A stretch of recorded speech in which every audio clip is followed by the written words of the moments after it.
மாம்சமான யாவர் மேலும் ஊற்ற வேண்டுமே. மக்களெல்லாம் இறைவாக்கு உரைக்க வேண்டுமே. மாம்சமான யாவர் மேலும் ஊற்ற வேண்டுமே.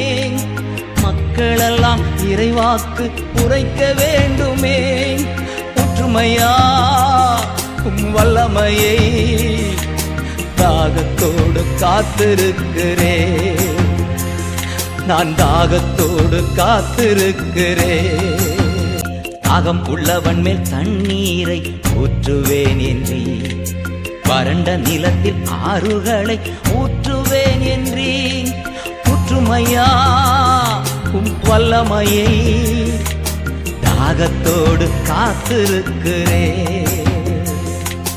ஊற்றும் ஐயா வல்லமையை தாகத்தோடு காத்திருக்கிறேன்.